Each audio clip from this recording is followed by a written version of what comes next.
They don't value you because you're always there. Every text replied, every call answered, every invitation accepted, every breakdown consoled. You gave them access. You gave them time. You gave them presence. And what did they give you back? Silence, indifference, disrespect, disappearance. You thought being available made you lovable. It didn't. It made you forgettable. Because in this world, what's abundant is ignored, and what's scarce is worshipped. Niccolò Machiavelli once said, "Men in general judge more taken from appearances than from reality." All, men have eyes, but few have the gift of penetration. When you are always available emotionally, physically, energetically, you make yourself appear easy, predictable, ordinary. And, ordinary does not create obsession. You've been trained by movies, by parents, by broken people. That loyalty means proximity. But here's the truth. They don't chase what they have. They just chase what they fear losing. And now they feel no fear because they know you'll answer. They know you'll show up. They know you'll forgive. You've become predictable. And predictability kills desire. Let me make it simple. They're not pulling away because they found someone better. They're pulling away because you stopped being rare. And no one obsesses over what feels cheaply available. Not because it lacks value, but because its value is too easy to access. Scarcity isn't about playing games. It's about reclaiming gravity. As Machiavelli wrote, the wise man does at once what the fool does finally. Stop delaying your disappearance. Start making your presence expensive. Think about this. Diamonds are just rocks. But now, why do people die for them? Because they're rare. Because you can't find them lying in the street. Now imagine, someone handed you a bucket of diamonds every day for free. Would you still treasure them? Would you protect them? Would you even notice if one went missing? That's you. You're the diamond, but you're showing up like gravel. Let's get brutal. You were there when they had nothing. You supported them when no one else would. You forgave their patterns. You held their hand through chaos, and now they ghost. They delay. They entertain others. They test how far you'll bend because they think you're locked in because you've shown them. No matter what you do, I'll be here. That's not love. That's emotional imprisonment. And the bars, they were built from your own consistency. Let me tell you what happens when you disappear. At first, they feel relief. They think you're sulking. They think you'll come back. They test the waters, a breadcrumb text, a misused story, a like on your post. They expect a reaction, but then you don't bite, you don't respond, you don't orbit. And that's when it hits them. They lost control because for the first time, you've introduced uncertainty, and uncertainty creates obsession. They start wondering, where did you go? Who are you talking to? Are you done with me? Did you find someone else? They rewind every conversation. They decode every silence. They stalk. They spiral. Because humans don't chase what they understand. They chase what confuses them. They don't obsess over what they're sure of. They obsess over what feels like it's slipping away. This is where most people mess up. They pull away, but still leak energy. They don't text, but they watch stories. They don't call, but they accidentally like a post. They go quiet, but stay digitally loud. That's not scarcity. That's theater. Scarcity isn't pretending to be unavailable. It's actually being gone, emotionally, mentally, energetically. Not to punish them, but to reset the balance. Let me break down the obsession. Formula. It's not charm. It's not looks. It's not intelligence. It's this high. Value plus limited access equals obsession. If you're always texting, first, if you're always explaining, if you're always checking in, you've made yourself emotionally infinite. And anything infinite loses mystique. There was a man. Called him Leo. Everyone called him loyal, kind, dependable. He was the guy who never missed a birthday, who always texted back, who stayed even after being disrespected. But none of the people he gave everything to stayed in, because Leo never introduced scarcity. He never withdrew. He never created tension. He was always there. And so, people learned to treat him like furniture, useful, familiar, invisible. But then Leo changed, not through rage, not through revenge, through abhorrence. He didn't ghost. He didn't announce. He just simply stopped showing up. And that's when they came back, all of them. Not because they missed him as a person, but because they missed the version of themselves they could control when he was available. Machiavelli said, men are driven by two principal impulses, either by love or by fear. Leo had been loved, weakly, lazily. But now they feared, losing what they took for granted. That's when obsession begins. You see, people don't value what's good. They don't value what's hard to get. You can be the most intelligent, giving, emotionally aware person in the world. But if you're too easy to access, they'll devalue you, like a common product on a crowded shelf. Why? Because availability destroys tension, and tension is what the brain latches onto. Think of the last time you couldn't reach someone you wanted. That space, that gap made you think about them more, not less. Now, flip it. You've been too reachable, too ready, and what has it brought you?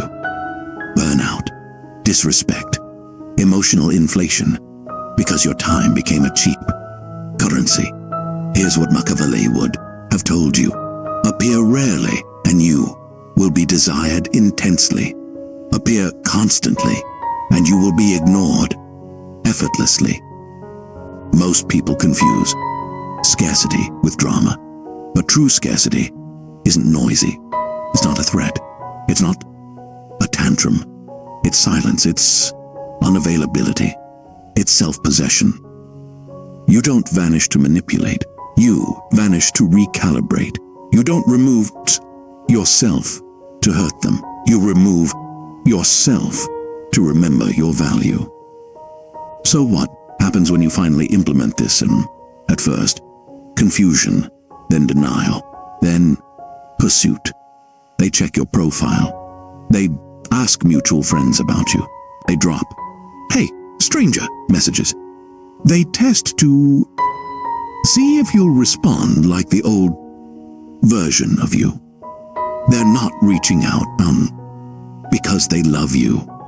They're reaching out because they can't read you anymore. And Machiavelli knew it is much safer to be feared than loved when one of the two must be lacking. Fear, in this case, is the fear of losing access to someone they could always predict. Now that you're unpredictable, now that you don't orbit their attention, now that you don't react, they panic because they realize you've stopped needing them. But here's the twist. They don't come back with full commitment. They come back light, safe, casual, non-committal. They're checking for weakness. They're watching for cracks. One emotional leak from you, a like, a fast reply, a post that screams, "I'm still thinking about you," and the illusion is shattered. Because now they know you're still emotionally available. That's why scarcity has to be real, not staged, not performative, strategic. It's not about closing your heart. It's about closing the doors to people who knock out of boredom, not respect. And let's be clear, you will lose people. You will lose the ones who only came for what was easy. You will lose the ones who liked you weak, responsive, emotionally addicted. But what you gain space. You gain clarity. You gain your edge back. And eventually you gain respect. Because people can only respect what they can't control. You don't need to be mean. You don't need to insult them. You just need to stop being their emotional on-call system. Machiavelli would call this governing with fear and absence. Not fear of you, but fear of your detachment. And when they realize they can't access you at will, they either chase you properly or they vanish. Both are victories, because now your peace is no longer bargaining, collateral in someone else's emotional economy. You're rare, you're distant, you're unavailable by default. And to finally, they start to crave you. Now, you've changed the rules of the game. No more begging, no more waiting, no more bleeding your emotions into people who treat them like entertainment. You've done what Machiavelli described as the most necessary art of the ruler, to appear present when needed, but to retreat before they believe they own you. This is no longer about love. This is about power. The power of emotional discipline. The power of perceived scarcity.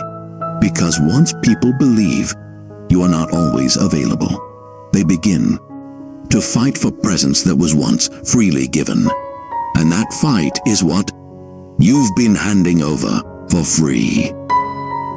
Now, it's what they'll work for. Let's talk about obsession. Obsession doesn't begin in pleasure. It begins in loss. People don't obsess over what makes them comfortable. They obsess over what made them question themselves. And nothing makes someone question themselves more than being emotionally replaced without explanation. That's why detachment works. Because it's not about ignoring them. It's about showing them that even if they scream, even if they cry, even if they beg, you won't return to what once destroyed your worth. This is the part that truly hurts them. You don't leave with noise. You leave with grace, with indifference. You smile. You don't explain. You don't retaliate. You simply stop responding. And suddenly, they're obsessed because they were counting on the drama. They wanted a fight, not silence. They wanted chaos, not a void. But now that you're gone with peace, instead of anger, they don't know where they stand. They don't know who they are. It's without you reacting.